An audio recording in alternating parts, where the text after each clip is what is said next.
Hello प्यारे बच्चों, study और फ्यूचर में आपका स्वागत है एक नई वीडियो के साथ।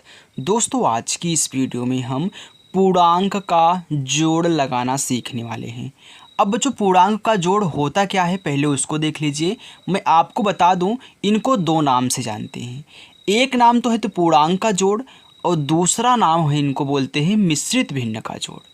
देखिए, ध्यान देना, पूर्णांक का जोड़ क्यों बोलते हैं, क्योंकि यहाँ पे देखो, ये जो आपका 50 लिखा गया है, ये क्या है? पूर्णांक है। ये आपकी क्या है? भिन्न है। ये आपका पूर्णांक है, ये आपका भिन्न है। अब बोलोगे ये पूर्णांक क्यों है? क्योंकि बच्चों, बटे के रूप में कुछ नहीं है ना। पूर्णांक होता है कि हमेशा बटे के रूप में नहीं होगा। जब भी होगा एक ऐसी संख्या होगी, पूर्ण संख्या होगी, और प्लस माइनस में, यानी कि पूर्णांक होगा प्लस और माइनस दोनों में होगा। ओके, और बटे के रूप में कुछ भी नहीं रहेगा, इसलिए इसको बोलते हैं पूर्णांक का जोड़। अब आप कहोगे कि इनको हल करने के लिए बहुत टफ लगेगा अगर हम इनको हल करेंगे, तो ध्यान देना बच्चों, आज की इस वीडियो में जो मैं आपको तरीका सिखाने वाला हूँ बहुत ही लाजवाब है।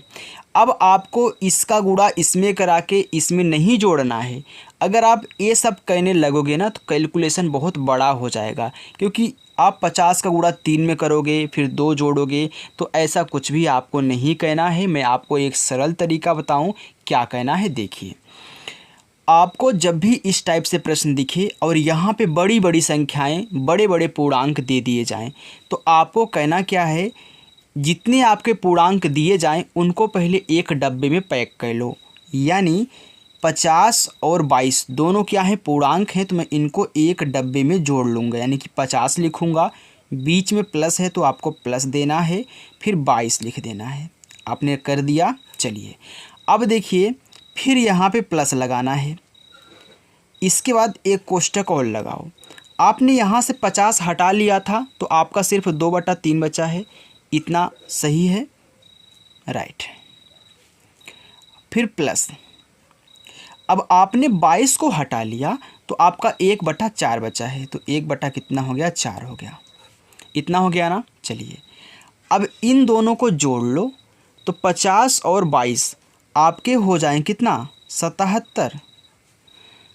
फिर प्लस लगाओ ए वाला।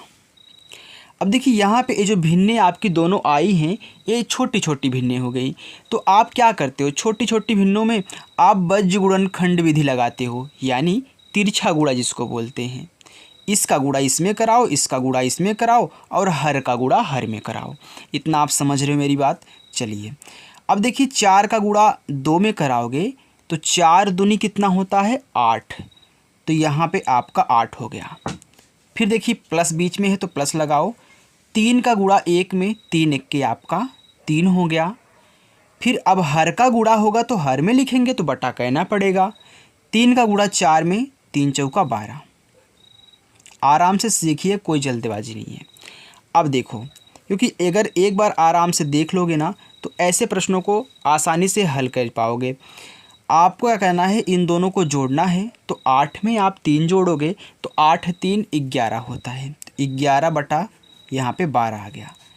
अब क्या कहना है? अब लास्ट में बस एक ही काम, इसका गुणा इसमें कराओ, 11 को जोड़ दो। यानी कि हम 77 का गुणा 12 में कराएंगे और 11 को जोड़ देंगे और नीचे 12 लिख देंगे। कितना आसान हो गया ना। देखिए, 77 गुणे 12, 2 सते 14, 14 की 4, हासिल आपका 1 आ गया। 2 सते 14, 14 एक हासिल 15। फिर देखो, 1 सत्ते 7, 1 सत्ते 7, 4 आ गया। 7 5 12 की 2, हासिल 1 आ गया। 1 और 7 कितना? 8। 8 एक हासिल हुआ आपका हो जाएगा यहाँ पे 9। यानी कि कितना? 924 आ चुका है। तो हमने इसका गुणा इसमें कराया तो 924 आ गया, और प्लस का 11 इसी में ऐड कर देना है और नीचे आपको 12 लिख देना है हर। तो ऐड कर दो 11, 4 1 5 हो गया, 2 1 3 हो गया, यहाँ पे 9 आ गया। यानी कि 935 ये आपका करेक्ट आंसर आ चुका है। देखिए बच्चों, यहाँ पे इन दोनों को एक डब्बे में पैक करने से क्या होता है, हम यहाँ कैलकुलेशन करने से बच जाते हैं। और जो भी हम तिरछा गुणा कराते तो गुणा कराने के बाद भी और बड़ा कैलकुलेशन होता। इसलिए हमने आपको बचाने के लिए इन दोनों को एक डब्बे में पैक कर दिया।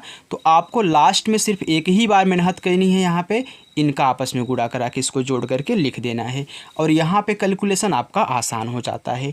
तो अच्छा, जब भी आपको इस टाइप से प्रश्न मिले और यहाँ पे बड़े बड़े अंक दे दिए जाएं, 500 400 कुछ भी दे दे, आपको ऐसे ही हल करना है, एक डब्बे में पैक कर लेना और इन दोनों का कैलकुलेशन ऐसे कर लेना। तो एक क्वेश्चन होमवर्क में लो, इसका आंसर कमेंट बॉक्स में बताना। ये आपका होमवर्क है, इसका आंसर आप हमें कमेंट बॉक्स में ज़रूर बताएंगे। तो बच्चों, अगर वीडियो अच्छी लगी हो, तरीका आपको पसंद आया हो, तो एक कमेंट कर देना अच्छा सा और चैनल को सब्सक्राइब कर लेना। थैंक यू बच्चों।